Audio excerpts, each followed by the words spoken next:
Hey there, everybody. So the question for today is this: what kind of money do I need to prepare in order to buy this house? We get this question from people who have bought houses a lot and others who are buying their first home.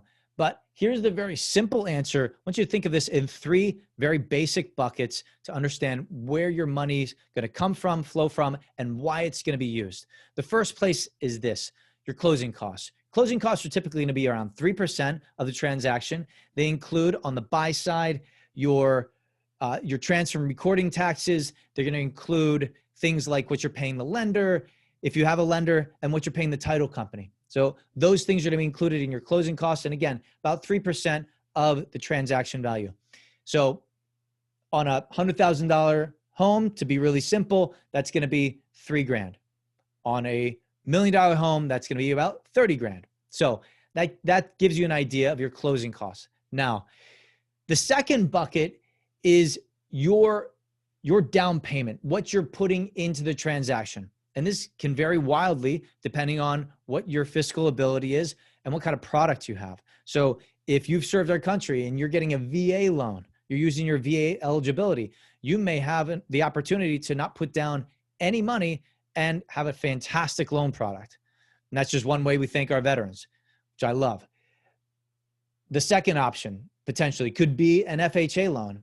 This is available to almost anyone, and an FHA loan allows you to put down as little, oftentimes, as 3.5%. So great way to get into a home for very little. You've also got really, really strong competitive conventional loans. So conventional loans, you can put down as little as 5%, sometimes even less, depending on the product from the particular bank you're working with. And you can put down 50 or more percent.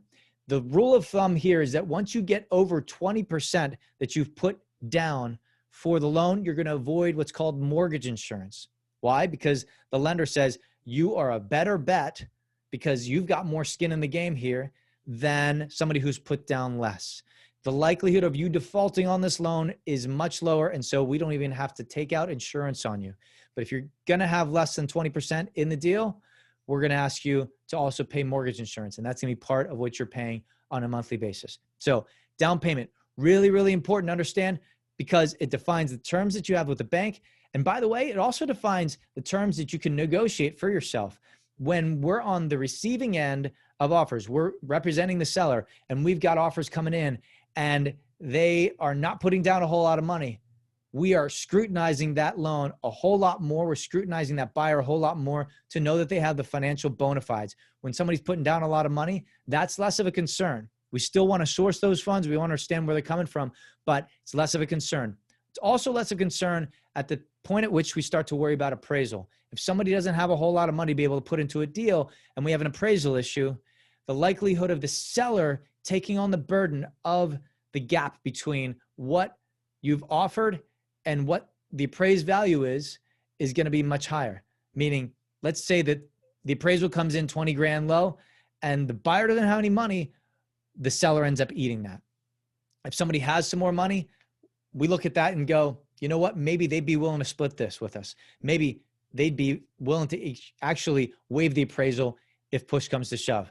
And in a competitive market, we're seeing appraisals getting waived all the time. So the down payment starts to play into that conversation and starts to play into the psyche of whether or not you're going to get the deal with the seller.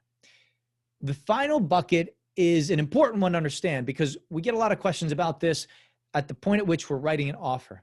And it's the earnest money deposit, distinct from a down payment, oftentimes confused with a down payment. Here's what it is. It's actually a portion of the down payment that you section off and you put out there and you say, seller, I'm dead serious about buying this house. I'm in earnest about buying this house, about buying this property.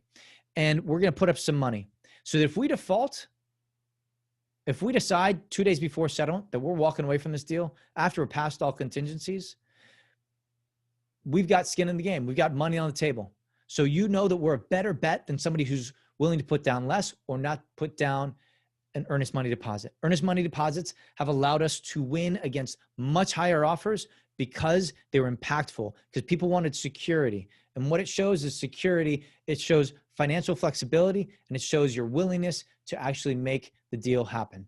Somebody else comes in with all cash, all sorts of great deals, and doesn't have much of an earnest money deposit, they may get put into the not so good pile, and you want to be put into the really good pile. A strong earnest money deposit that's going to be ultimately used for your down payment or your closing cost is a really, really easy way to show how serious you are about the house. So those are the three buckets: closing costs, your earnest money deposit, and then what you're putting into the game when it comes to the lender, your down payment. That's the lesson for today. I'll see you tomorrow.